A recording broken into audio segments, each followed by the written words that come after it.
This is Bonjour Hi, the Bari Files edition. I'm Avi Feingold, and I'm here with Phoebe Maltzbovy and special guest host Michael Freeman. We are your Frozen Chosen. On today's show, we talk about the Toronto International Film Festival, protests that are happening there, films that are being screened there. We talk about protests elsewhere in Toronto this week, and we talk about an NDP by-election in Montreal. All this and more coming up.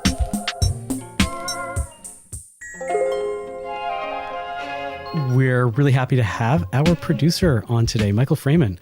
Hey, it's me, the one you never hear, but whose name you always hear. Thanks for having me on, guys. It's a pleasure. Once I heard that you had such a great radio voice because of your new audio drama for which you are on just at least for the credits, and it's wonderful. Was like, hey, we got to get that voice and those ideas up on Bonjour Hi. Way to spoil my nachos. Jeez. I was going to say, do you want to tell us about it? But if you're saving for nachos, I don't want to. I don't want to be a nachos spoiler. I am already leveraging the Canadian Jewish News Podcast Network, which I run, to self-promote this audio drama that I wrote in several other ways, so I may as well co-opt your show as well, since you've given me the opportunity. Yeah, the CJN has an audio drama called Justice, a Holocaust Zombie Story, which I wrote, and it's not really a horror, it's more of a dark comedy, satirical thing that's much more sensitive toward the Holocaust than people think, and I would be honored if people gave it a listen. That's not why I'm here, but No. It is why I bought a microphone that allows me to come on podcasts like yours. I'm excited. I've had fun with it. I've been listening to it, and I can't wait. The new episode. There was a new episode that dropped today, and I can't wait to hear it. I haven't had a chance to listen to it yet. Thanks. I'm excited for your cameo in it, Avi, in an upcoming episode. That is right. I remember recording something a long time ago. I was like, wait, whatever happened to that? And I was like, oh, that's where it is now. But enough self promotion for me. I want to hear about you guys. This is why I always tune into this show, to hear about you. Phoebe, what's been new with you? So I'm going to tell you, I had a story I wanted to share of something that happened to me that was unusual. I've learned since starting at the CJN that there's something called bageling, where people can tell you're Jewish, right? I had what I think is the opposite of a bageling experience. I was at my kid's swim class that I have been taking her to for a while, and I was chatting with another mother who I've chatted with before. We don't know each other well. Like, I don't know what her name is. I vaguely know what her kid's name is, whatever. And she was telling me some questions she had about, like, where to send her kid to school. And she was saying that, like, she had some concerns with the public school in her area, and that, like, maybe the Catholic school, they're not Catholic, but maybe the Catholic school. And she's like, and you would know about this, the Catholic school. And I was like, wait, what? And she was like, no, you would know. I'm asking because, like, you would know about the Catholic school. And I'm like, you're French, right? I don't know what she thought I was, but I was like, no, I'm Jewish. I don't know about the Catholic school. I'm like, well, my husband is Catholic, you know, like, he would maybe know about Catholic schools, but not in this country. I didn't know. And then it turned out, I think, that she confused French immersion with, like, the Catholic school system and thought maybe that was it, I think. Or I just give off extremely Catholic vibes, which seems so unlikely. I don't know. Do you look Catholic, maybe? I don't know. Phoebe? I think. Do you give Catholic vibes? I wouldn't have thought so, but I think. But apparently you do. I think in this one very specific case. I haven't seen you. I've only met you in person, I think, once. So take this with the smallest grain of salt you've ever seen. I wouldn't assume you're Jewish to walk past you on the street. In fact, you do have some Italian vibes, which lends to Catholic. So I will say that when I live in a part of Toronto with a lot of Portuguese people, and people will speak Portuguese to me. Mediterranean. You got Mediterranean vibes. But I feel like Portuguese and Jewish is like Italian and Jewish. It's just kind of, these are, you know, it's all one thing, right? That's the principle behind the Petrillos and the Golden Girls. The point is you're European. I'm extremely so European that I come from America. Exactly.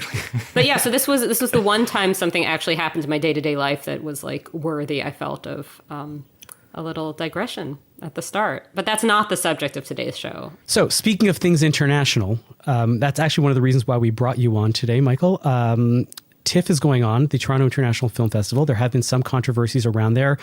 There's a film being premiered called the Bibi Files. There have been various protests around that, and I believe other films as well.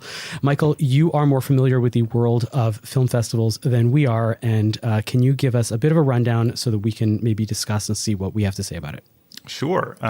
So in a past life with the CJN, when I started working here in 2018, I did a lot more arts coverage. And one of the things I did cover was the film festival. I've gotten the press pass. I've 1 year I just went around and I saw like a movie every day, which was great because I didn't have to go up to the office, which was at Steeles and Dufferin. I could stay downtown. What I remember was there being a lot more Jewish and Israeli content in the past than there has been certainly this year, but also in the last maybe few years. So this year, the thing that's particularly interesting, like the big highlight for Jewish and Israeli audiences is, like you mentioned, this film called The Bibi Files, which is a new documentary by an Australian filmmaker named Alexis Bloom.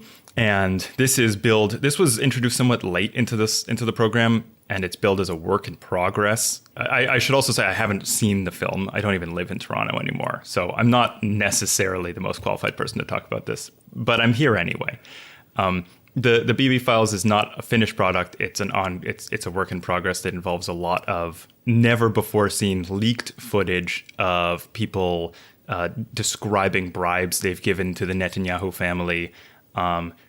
Interviews with Netanyahu where he does his Netanyahu thing and adamantly denies accepting any bribes, and just a lot of footage, all of which was taken between 2016 and 2018, specifically related to a criminal investigation against Netanyahu in a corruption case. Now, Netanyahu, for whatever weird reason, made international headlines earlier this week when he tried to get the film blocked through an Israeli court hours before the film debuted in Toronto. This doesn't make any sense for a number of reasons. One of which I read in the Times of Israel. They even said it is unclear how the Israeli court, even if they did grant this power, which they did not, how they would even block an overseas film screening. The decision was made like literally within 24 hours of the film itself. But whatever. The point is, it made the film much more popular. I imagine that Netanyahu is not very friendly with international criminal courts, so it's not like he can go there. But anyways, as you were saying. It resulted in a whole bunch of protests from a bunch of different people, which was particularly interesting. There were the unacceptable people who are outside protesting against... this is an organization that protests that sprang out of the judicial protests from before October 7th. And so they were there protesting against Netanyahu, holding like ceasefire now signs. And then you also had the Palestinian. I don't know if there are many Palestinian protesters at this particular one, but they were kind of around TIFF in general. And then you had pro-Netanyahu people in the actual film, in the film screening, I should say, in the audience, who were kind of being agitators toward the directors during a Q&A afterwards. And so it was just like, it just made a lot of people kind of upset and became a bit of a focal point of the film festival this year. Yeah, so this is super interesting and really connects to what we were talking about last week in terms of the visibility or lack thereof of that group of people who are not for wiping Israel off the map, but who are for wiping Netanyahu out of government, right? So the protesters you're talking about who were... I wonder if even protester is the right word. So if they agreed with the message of the film about Netanyahu being bad news and should be out of office, were they they were gathered, but were they... You're talking about the unacceptable crowd? Yes. Were they... Yeah, that's what's weird. They weren't protesting the movie. They were protesting with the movie? Right, because it sounds like they agreed with the movie. Yes. Because another thing, I was just going to say the funniest thing... Yeah, sorry. It's part of the sort of... it's part of the sort of like global spotlight of TIFF, which is part of what makes it kind of fun and cool for especially people in Toronto. The idea that like the world spotlight is there, so they're like sending a message to Netanyahu from King Street. Yeah, I mean, it's interesting in terms of the international angle because you don't otherwise see that side as visibly represented. And but another thing that I was thinking about was something I saw just online about this. I live in Toronto, but I have little kids and don't leave the house. So I haven't been in any of this. But I saw somebody was posting like, oh, we should be able to like they should broadcast this everywhere in Israel. Like Israel needs to see this. Like Israel needs to know that Netanyahu is corrupt or something. And then somebody replied with like a picture of the protests, like they know. Yeah. Which I thought was just a funny interaction. Yeah, I mean, look, without seeing the film, I'm not going to comment on the film. It sounds like it's interesting. I'm curious what the wider release is going to get. But again, as you said, it's a work in progress. So I don't think they're going to show their draft until it's done. In The Guardian, they quoted a Q&A with the director who said that even though it's a work in progress, they needed it to bring it urgently because they need an end to the war in Gaza right now. The premise being that Netanyahu is only keeping the war going so he can avoid criminal charges, right? That's the general thrust of the movie. And so they felt like this is an urgent humanitarian message, but also they are looking for a distributor. I do think that, I mean, film festivals have a long history of works in progress. I remember I just heard a podcast about Disney as a business, and they were talking about how they were showing like sketches of The Lion King at the Tribeca Film Festival. So this is all like 20, 25 years ago. And so I don't think that that's the thing that's really unusual. And I don't think protests at film festivals are unusual either. I just think that it's an interesting confluence because, especially in this film, this is not a, hardcore right-wing film for which there would be a lot of protests. Well, so that's actually what I really wanted to jump in and ask about, which is whether the pro-Palestinian protesters were specifically feeling that this was an example of, so is the filmmaker Jewish of this? Alexis Bloom, I'm not sure, but I'm going to say yeah. Right. So was there an element of let's boycott this Jewish movie that's clearly was there a sort of this is an Israeli product? I don't think anybody was calling to boycott it. It had nothing to do with it. No, I think you're mixing the protest. Well, no, I'm not mixing. I'm trying to clarify. My hunch would be that they were not protesting against. There were no pro-Palestinian protests at this film screening, as far as I know. There were. To expand the view a little bit, there were pro-Palestinian protests in general against RBC, which is one of the main funders, which also invests in some company that sells weapons to Israel, like one of those 6 degrees of genocide kind of things. And there were protests against the film Bliss, which is an Israeli film, which I believe aired yesterday or screened yesterday. What's that sort of? What's that about? What's Bliss about? I don't know much about Bliss. The bliss of Zionism? It's not actually like a genuine question. I looked it up. It seems like it's just a movie about an Israeli family. Yeah, no. Its crime is that it took money from the Israeli government. Which, if you know anything about films that air at film festivals, if you know anything about Canadian film, movies take money from the government. But even if it didn't, I think these people would protest because it's about an Israeli family. And the very existence of Israelis to some people is a problem. And they're going to protest anything. Rather than leaping to what might have, that could have, would have. The fact that this happened, I think, is interesting and is kind of our topic. If any Israeli cultural product, with the given that cultural products do tend to get money from the government, what happened? Can there still be Israeli movies at a film festival that is not a Jewish film festival? Is that still going to be a thing? Next year? And the answer is increasingly no.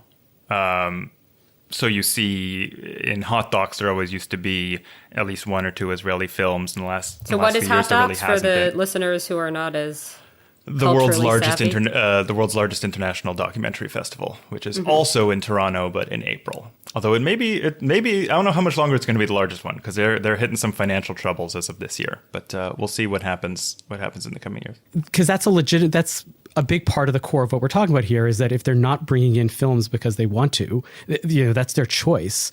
But they're still getting protests and they're still getting,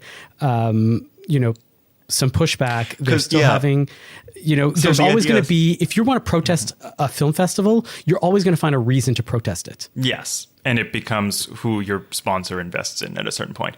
I mean, to your point, when I was covering TIFF back in 2018 or 2019, and I remember I looked this up on the online afterwards to make sure I wasn't hallucinating, but there were between, 3 to 8 on any given year, kind of at least produced by or co-produced by Israel films.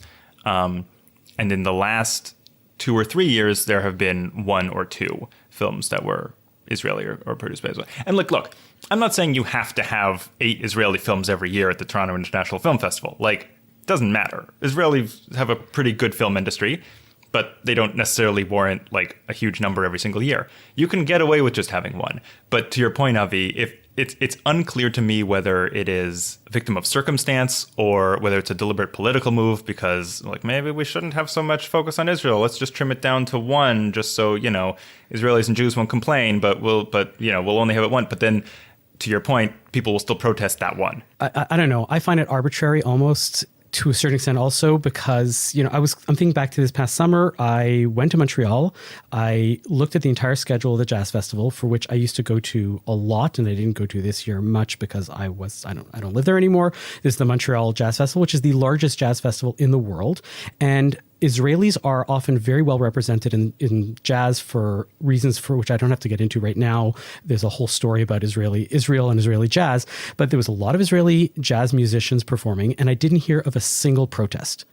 And maybe it's because media doesn't cover jazz festivals in the same way. And you can easily go and say, stop playing the dozen, I don't know if it was a dozen, but there were definitely more than 1 Israeli musicians that were performing there, to go and say, well, we don't even know what your politics are, but we're going to protest you. Again, the same thing. We don't know about Bliss. We don't know what their politics are. We don't know if they are people that are pro-Palestinian and Israeli. It's just about awareness. It's just about what falls on the radar. Like the argument could be for the jazz musicians that they probably took government grants at some point. They've probably taken Israeli money. And that would be a reason to protest them if they ever found out, right? But then you have a counter argument like what happened earlier this summer with all the athletes. There's a softball game out in BC where a visiting Israeli team was playing like it was a women's softball team. That included like some teenagers who were playing softball against the Canadian team, and that got protested. But it's just because people found out. And go one step further. Think about the beginning of the Russia-Ukraine war, and for a while, if you were Russian, you had to, and an artist, you had to denounce Putin if you wanted to perform on an international stage. And they were like cutting out like Russian conductors by like saying, well, you haven't denounced like what's going on. And that seems to have gone by the wayside also. And athletes in the Olympics, you're right, there was a whole Russia issue, but like there's always ways around it, and you're always going to find some way to either allow it or disallow it based on whatever your whim is at that moment. And I just think that the arbitrariness of it kind of bugs me. I mean, Phoebe. I had a couple questions about this. One is just whether there are fewer movies being made. What would there be in war? Whether whether there has been any change in the actual Israeli film industry. But the other is just if there hasn't been, the aspect of this that interests me is just this kind of segregation that we've seen happening in the arts more generally that we've talked about on this program in terms of literature, like new journals maybe appearing for poetry. If you are pro-Israel poetry, if you're against Israel, could be in like the existing poetry journals, whatever. And that my hunch here is that there are still Israeli movies being made, but that they would be shown in Jewish atmospheres, for Jewish audiences, basically, in one way or another, because that seems to be what's happening in other spheres. So like talk about like our guest last week, Joshua Leifer, his book event ended up being not at a regular bookstore, but at a Jewish community space, right? And I just wonder whether what we're seeing in the sort of big picture here is just a kind of return to a more segregated world where Jewish cultural things, even if they're not like hyper specifically Jewish in a religious sense or anything like that, it all just gets kind of like, that's for Jews, that's off in this other place. So let me ask you, though, because Jewish film festivals have existed for years, decades. As has Woody Allen, right? You know what I mean? Like, yes, there has always been, but it's always been that's for if you're into Jewish stuff specifically. It didn't used to be because you couldn't be in a mainstream space. It used to be, And that's sort of what I mean. I mean, like what is the sort of, what is the implication here? Because there's always been the safe space for Jews. The implication is that it didn't used to be about a safe space. It used to be about a specific interest, a specific group of people with, a particular cultural interest. Like there are a couple Japanese cultural centers in Toronto. This isn't because you're not allowed to show a Japanese movie at TIFF. You know what I mean? Like this is just because there's people who are of a background, who have an interest in a culture. There's a space for that, right? And when I would go in the past, I've been to Jewish film festivals in Toronto and in New York, and I never thought that this was like because you couldn't show a Jewish movie somewhere else, right? Whereas what seems to be happening now is it is something that used to be a space for people with a particular affinity, background, or interest is now a space for people who feel unsafe in a mainstream space or who are kicked out of the mainstream space. So I'm saying I think the role of these is changing. The mainstream world is losing interest in Jewish or Israeli, at least, movies. Yes, and I think there's spillover, and I think the idea of saying, well, Israeli is one thing and Jewish is another. I mean, like people move around, you know what I mean? And I think these things aren't so clear cut. And yeah, I think that there is also, and that conversely, it's not just about exclusion, it's also that there are people who want to actively support some movie, like from what I understand, this Bliss movie that's just like a movie that happens to be set in Israel, and there are going to be people who, for pro-Israel reasons, want to see that movie, and they don't know anything about it, maybe don't care about cinema at all. That's, you get both. That's something actually that's kind of bugged me about Jewish film festivals, is that one of the things of inclusion, one of the criteria of inclusion is just if something is Israeli, it's automatically there. And there are many Israeli films that are not particularly Jewish. And so you just say they should be shown nowhere? No, you can show the Israeli Arab films. No, I just like the whole point of an international film festival is to showcase international film. The people that go there want to see international film, and Israel is part of it. So to cut them out of that venue or to cut out of that avenue of exposure, especially when people are looking for distribution, for example, that's why people go to international film festivals, often to showcase their films, to say, hey, do you want to buy my film? That's a little troubling when they cut out Israeli films, deliberately or accidentally on purpose or whatever. To me, the flip side is if the only place you're going to be showing something is at a Jewish film festival, you're not getting distribution. And maybe the filmmaker of Bliss says, my film isn't particularly Jewish. I don't know anything about it. Whatever it might be, whatever film X, film Dalet is going to be just like, hey, I'm just talking about people in Petah Tikva. I don't actually have anything Jewish particularly about my film. But you get shoehorned into a Jewish film festival. That's a problem too, I think. But I would disagree there, because I think we're talking about Jewish meaning different things. Like there is a Jewish country and it's Israel, right? Like there's the one, that's it. And that's whether it feels Jewish enough from a religious perspective is something else. But like even secular Jewish Israelis, that's one meaning of Jewish, right?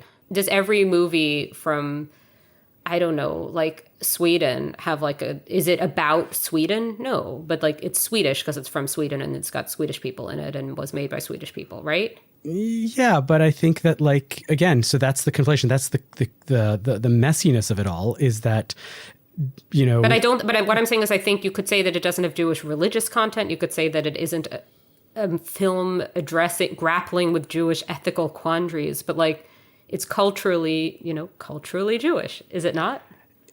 Yes and no. I mean, it depends on the film. I can easily imagine a film that has nothing to do with Judaism at all, that happens to be made from Israel. If it's a documentary about the dinosaurs. But who cares about... If it's a documentary made about the dinosaurs that has nothing to do with Jewish content or Israeli content, it just happens to be made in Israel by Israelis. Is that a Jewish film? Why not? Why, yes. Were the dinosaurs eating kosher? No, what kind of hoofs did a dinosaur have? Just to wrap this up, obviously these things are very subjective. And I think, Phoebe, to your point, yes, there is more of a splintering that's happening. This film Bliss in particular is not a particularly Jewish film, although I think it's deeply Israeli. I mean, it stars Sasson Gabay, who was famous for The Band's Visit, a very good actor. Honestly, I would even credit TIFF for not caving entirely and having no Israeli films. Like, good on them for featuring this one. They knew it was going to get protested, right? They obviously had anticipated that. It did not get protested as much as Bari Weiss speaking at the UJA campaign launch the exact same night, but it still got protested. Can you tell us about that one? I wasn't there either. But was she protested for stuff to do with Israel or for stuff to do with other topics on which Bari Weiss has elicited controversy? You know as well as I do, the answer is both. As somebody on Twitter, I think it was, pointed out, on September 11th, indeed, some protests, and I say this, I am, to be clear, mocking the phenomenon of highlighting an anniversary that's unrelated to the events at hand. Bari Weiss was protested by a coalition that included members of the Jews Say No to Genocide Coalition, the Coalition Against Pinkwashing, and an alliance of community activists committed to justice for Palestinians and trans rights. Per the press release, Bari Weiss, so this is me quoting the press release, not me opining on Bari Weiss, okay? Bari Weiss, known for being a Palestinian Holocaust, lowercase h, and then in parentheses, and Nakba, capital N, and parentheses, denier, has also been a key player in stoking anti-trans hate, most notably by spreading misinformation about gender-affirming care through her media company, The Free Press, and formerly through her role as an opinion writer for the New York Times. Yeah, so basically, no, but I mean, what I do think is interesting is like, yeah, Bari Weiss is kind of like a one-woman everything that my local hyper-woke bookstore is against. And there she was, daring show her face. The anti-omni cause. But I saw there was a post where she was appearing with somebody formerly in my role here at Bonjour High, right? Melissa Lansman. Yes. Oh, undoubtedly. Yes, there's. Sure. It should go out in our the Venn diagram between Melissa Lansman and Bari Weiss is almost a perfect circle. Here's actually a real question though: is when UJA decides to bring in Bari Weiss, they know full well that this is going to happen. Are they doing this despite that or because of that? I don't think that... so Bari Weiss was the speaker. Yes, Bari Weiss was the speaker at some big 92nd Street Y event. She's like she's a huge sort of like crowd. She's a big deal. Yeah. She is a big deal. Barry, if you're listening to this, Barry, we did invite you on the show. You are welcome anytime. Just respond to my emails, please. Yeah, I mean, I think the question is like, are people who are mad, either online or in front of an event, ruling everything, or are there like a lot of different things happening in the world at the same time? Like, why would they not have a speaker? Because some people would be mad. I think the question is this: do you have somebody like, if you're the head of the UJA, who do you think you could have as your keynote? Yes. Who do you think you could have as your keynote speaker who would not be protested? It would have to be a nobody. It would have to be a nobody, right? It would have to be somebody who has... The answer is it doesn't matter because you're the UJA and you will be protested. Do you know that my first job ever was at the UJA? Like my first not working for family job. I was customizing a template of letters to thank donors, and I had to like put their name in and stuff and make it fancier if they had given more money. Next time we do Bonjour Chai, now you will be protested because you once worked for that institution. I did. It was a really I can say that despite my best efforts, job. I never was hired by Federation CJA. So in the past 20 years. Shocking. No, but see, in all seriousness, if Jagmeet Singh spoke as the keynote speaker for the launch of UJA's annual campaign, you think he'd still get protested? The hell out of him. He would be protested. Oh yeah, all the more so. No, I think all the more so. This is always like we talked about before in the show. Like it's always the people who are further, who seem closer to your cause, who seem amenable, and like you can't believe that they're not. If Laith Marouf spoke at the UJA launch, you think how dare he get into bed? With these Zionists. Yeah, no, but I'm serious. Like but that's the point. Like, so okay, just go back to my previous point. It doesn't matter who you have. There will be a protest. So do you go with somebody who is like more palatable to people who are going to protest you anyway? Or do you go with somebody who's going to elicit the most number of dollars for your campaign launch from the people who are going anyway?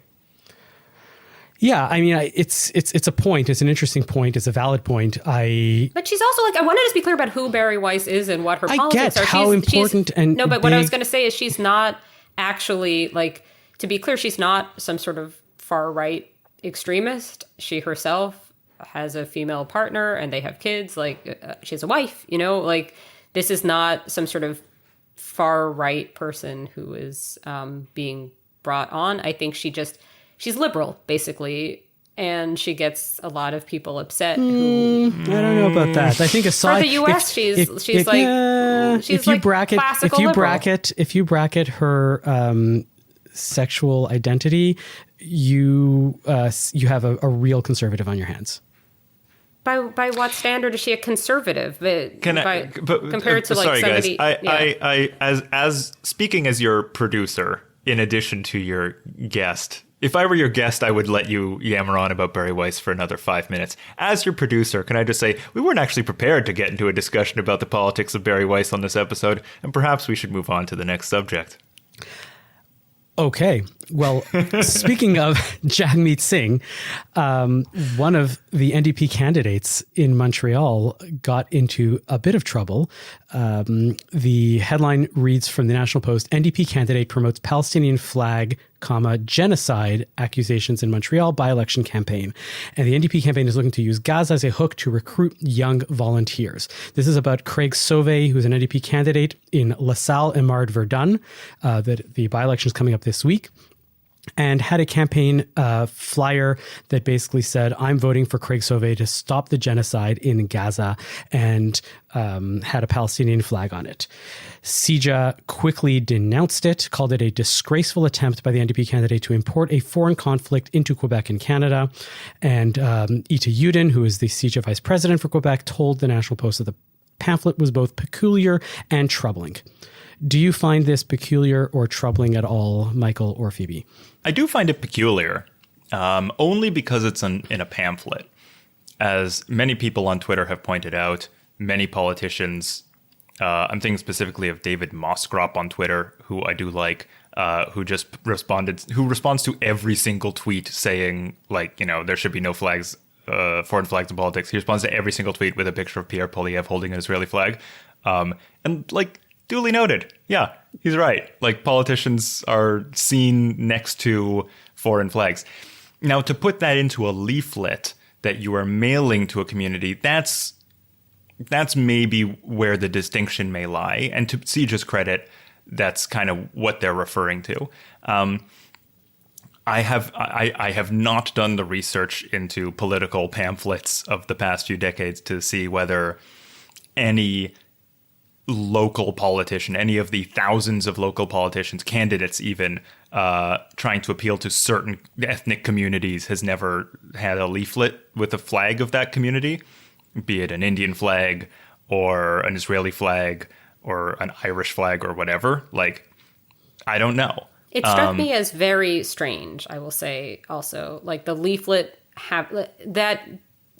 what I could see happening is a local politician having a flyer where they're at a community event holding the flag of that community. That would not seem strange. I'm sure I've seen that. I should say I lived in the US until 2015. I could not imagine ever receiving a flyer from a politician that had a non-US flag on it. It would be bizarre. And I don't mean like Palestinian. I mean, it could be Canadian. That would have been bizarre. It would have, I cannot. The implications are even different. It's not even a one-to-one analogy. I'm realizing as I start naming flags, because it's not even like they're appealing to that demographic. He's not pitching for the Gazan vote in Canada. No, right? He sees this as his cause that he thinks is the most important and pressing cause facing the people in this neighborhood right now at that moment, and says the people in the neighborhood there, and saying, I'm aligning myself with this cause to show you that this is a cause that I believe in. I believe in foreign policy, and I'm going to stand for this foreign policy as my prime number one thing. I don't think that's strange. I mean, but again, I'm asking, like, objectively strange. Like, can we separate out good and bad versus strange and normal? Like, these are two different things. I know the whole U.S. Again, thing of calling I'm with you, Republicans weird, but Michael, I'm saying, in is it that- objectively, like, even we haven't done the full research, and please, listeners, let us know. But Send us your leaflets. is it not unusual to get a political leaflet that has any other flag in it apart from? I do want to note that Phoebe is right now podcasting with a huge Union Jack right over her shoulder. So I have Not even a joke. I have from a neighborhood free group an apron that has a Union Jack on it. And because despite all the many infinite funds the Jews have, I do not have a home office. So I'm in the kitchen. And Avi's going to talk about what he sees behind me. So there's my apron. Phoebe, that was funny. We obviously didn't know it was an apron. It looks like a flag. It kind of really does look like an apron. Furthermore, Really? I previously I think thought... it's pretty obviously an apron. No, there's like a whole bunch of aprons here. Aprons, yeah. it's cut off in my in my vertical it's a bunch view of here. aprons. Yeah. It's one of my aprons. I did say you had Italian vibes. Other people think you are French. I didn't have you being English also as part of this, but I think to complete the pan-European experience, you certainly what is could called a free apron that happens to sit behind me while I record. Okay. But yes, it's true. And what this is telling you is that the CJN is actually a nefarious spy project from the British government. Yes, we are MI7, actually. Mm-hmm. That's what's implied here. It's that secret. But yeah, but what I was going to say, yes, it is funny. It is funny that there's a flag. But it does seem strange to me. Strange separate from, like, because Avi's talking about, like, why it's happening. Fine. But I think to just say it's odd and perhaps unpatriotic to have a foreign flag on a Canadian political leaflet, I don't think that that's necessarily anything. Now, the question is, would you say, like, there are cases where it's merited? Like, let's talk about Ukraine, right? Have there been Ukrainian flags on political leaflets? Like, that would be the thing I would be curious again, about. So that's, again, I haven't done the research. I don't think, I would be hard-pressed even... I would be hard-pressed to see a politician doing what so many people on social media do, which is like putting the Ukrainian flag like as an overlay on your profile picture, right? Or changing your profile picture to like Ukrainian colors. Like, that's something that people do in solidarity. That's people that activists do. I'm pretty sure when you're a politician, you just don't. Like, you just have a level that is beyond that kind of minutia. My whole thing was... I would think so too, yeah. Yeah, my issue was with CJ in this case. And I've called them out in the past for stuff, and I will call them out again in this situation. To say that it's a disgraceful attempt to import a foreign conflict into Quebec and Canada just doesn't make sense coming from an organization whose very raison d'etre is to advocate for Israel in Canada amongst Canadian politicians, and to go and say that Israel's cause is the cause that you should be aligning yourself with. And so to go and say that you shouldn't be importing a foreign conflict into Canada is a little rich coming from CJ. That I think is a legitimate, I don't get where they get off saying something like this. You don't get where they come from, really? You don't see their point of view here? I understand, but I hear it. I see what they're doing because they are CJA, the Center for Israel and Jewish Affairs. But to say that you don't get to do this because you're Palestine, but we get to do it because we're Israel, and you should. But they're not doing the same thing. No. Again, if there was a if there was a politician who sent out leaflets with Israeli flags on them to Jewish households in a certain neighborhood in Montreal, CJA would not complain, and the National Post, who wrote about the story, would not go to CJA for comment necessarily. But I don't think it invalidates the statement that you shouldn't be doing it. Like, CJA would just kind of quietly, back away into the bushes kind of thing. Do you think that CJA shouldn't be lobbying for Israel? But this is okay. I'm going to have to jump in again. Here I'm like, I don't understand. Listen, Avi. Like, either we accept that lobbying happens and that people get involved in foreign, conflicts because that's what foreign policy is, the very definition of it, or we go and say that, like, stay out of it, and nobody does it. And CJA basically says, we're here to represent Jews in Canada. We don't want to have anything to do with any foreign policy. I think there's something about when you're in Canada, if you're acting as a political actor, even if obviously countries have foreign policy, but the idea is that it's all supposed to be in Canada's interest, right? And a politician putting a flag of another country, in political materials suggest that their loyalties primarily in that context are to a different country. And I think that would be weird if it were Israel. And I think it's weird if it's Palestine. I think it's weird. And I'm not CGen. I think it's weird. And I think in terms of involving yourself, I mean, it's not maybe the most elegant language, but it's saying like, are you a representative of Canada who's pro-Palestinian, or are you a representative of Palestine? Which is it? Because it's different to be a pro-Palestinian Canadian politician and to be putting the flag as if you're representing Palestine. To me, that's what I see. I just want to wrap up on one thing as well, because I feel like we have sort of exhausted this topic maybe, but I knowing what little I do about politics and the reasons why people vote, foreign affairs is like always at the bottom. Nobody goes to the polls. So he's not a very good politician, but that doesn't mean that he's, he doesn't have his right to do that if he wants to. No, 100%. Especially, 100%. I just mean it's so like an NDP candidate to think that this thing that's popular on Twitter is the thing that voters actually give a shit about. Oh, let's be honest. He's not winning, and he's using his platform to raise the cause of the Palestinians. That's all that he's really doing. Let's be honest about what's actually going on here. I mean, just to expand it out, though, in terms of politicians being a little bit distracted by what people are talking about online. I mean, you've got Trump talking about, making false accusations that Haitian migrants are eating pets. And he's doing that because people are talking about that on the internet. So I don't know if it's just the NDP. I think this seems to be a broader problem politicians have of being too online. But so maybe take away the politicians' internet and see what happens.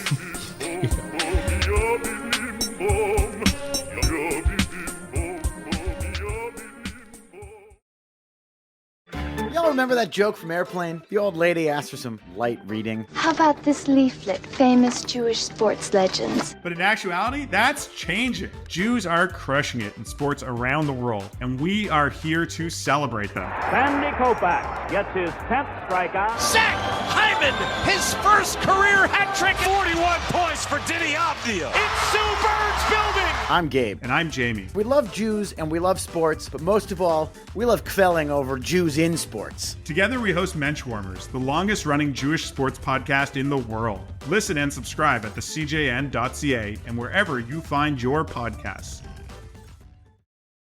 Let's move on to nachas, because I hear we have some really good nachases lined up. Michael, you teased your nachas. Can you tell us a bit about your nachas? Sure. My nachas is going to be the CJN's first ever new original audio drama, Justice, a Holocaust Zombie Story. We have a wonderful professional cast, an excellent sound designer, beautiful music. It's an original fiction series, 7 episodes total, 3 of which are live now. And it's all about a young woman who is in Berlin. She's a Canadian woman. She's discovering her Jewish roots in Berlin as zombie Holocaust victims coincidentally start rising from mass graves while she's there.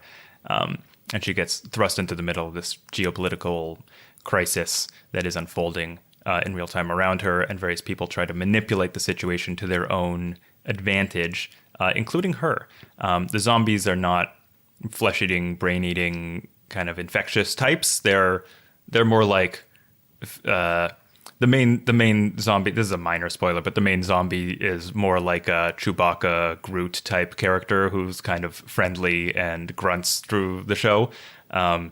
So if you are disgusted by that, then don't listen. But if you're expecting hordes of Holocaust victims eating brains, it's not that.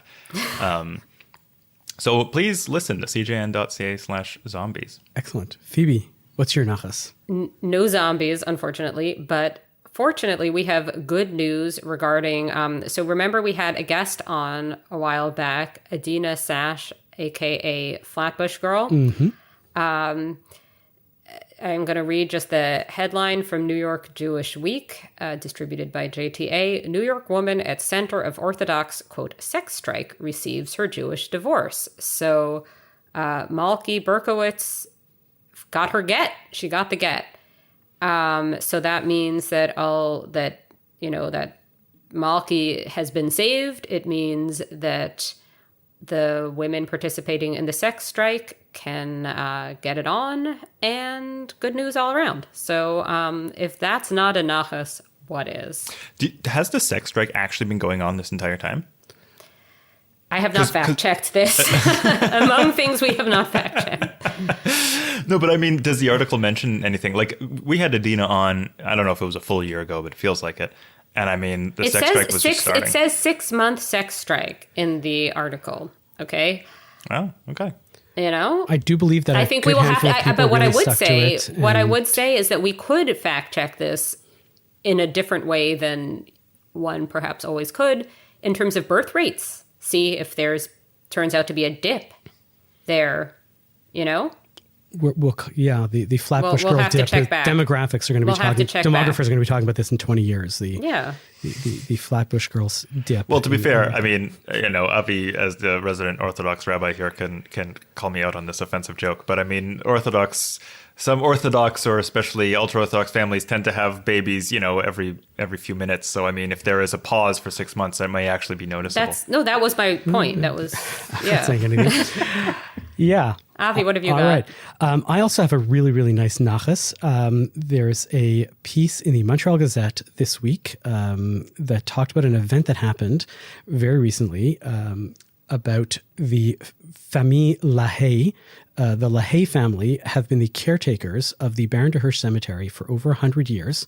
It's their fourth generation of being this French-Canadian family that has cared for Montreal's Jewish deceased in the Baron de Hirsch cemeteries since the beginning. And they have honored them now with a section of the cemetery named after them. Because they are such wonderful caretakers of the Jewish community in this way. And Susan Schwartz, who wrote the piece, who is a wonderful writer, got into the history of the Lahaye family, how they got into becoming the caretakers for Jewish cemeteries and knowing everything that goes on. I'm struck by the fact that I've done funerals with them multiple times at that cemetery, and they know all the prayers. They know what to do. They know more about Jewish funerals than a lot of Jews do, and I think it's a wonderful tribute to them. And I think that if you have a funeral at the Baron de Hirsch Cemetery at some point, you should definitely stop by that section. And if you see a member of the Lahaye family there, you should thank them for their service to the community. Thank you for listening to Bonjour Chai for the week ending September 14th, Shabbat Parashat Ki Teitzei. The show is produced by Michael Freeman and edited by Michael Freeman. The executive producer for CJN Podcasts is Michael Freeman. Our music is by So-Called. We are a project of the Jewish Living Lab and are distributed by the CJN Podcast Network. You can listen to all our past episodes on our page at thecjn.ca/bonjour, and you can subscribe to the podcast and automatically receive all episodes on Apple, Spotify, or wherever you get your podcasts. We'd love it if you told a friend about Bonjour Chai. It is one of the best ways we get new listeners. As always, you can email us with comments at bonjour@thecjn.ca. I'm Avi Feingold. I'm Michael Freeman. And I'm Phoebe Maltz-Bovey.